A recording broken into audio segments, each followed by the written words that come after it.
अस्सलाम वालेकुम, उर्दू पॉइंट आप देख रहे हैं और दुबई वालों के लिए एक शानदार खबर सुना दी गई। रोड एंड ट्रांसपोर्ट अथॉरिटी की जानिब से ऐलान किया गया है कि तमाम रजिस्टर्ड टैक्सियां जिनकी तादाद 10,800 बताई जा रही है, उनमें मुसाफिरों के लिए जल्द ही वाईफाई की सहूलत दी जा रही है।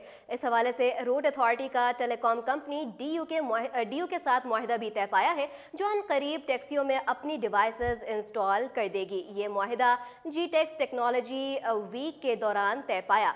इस इक़दाम का मकसद मुसाफिरों को सफ़र के पुरसकून बनाना है, ताकि वो टैक्सियों के सफ़र के दौरान इंटरनेट की सहूलत से महजूज हो सकें और बोरियत का शिकार ना हो।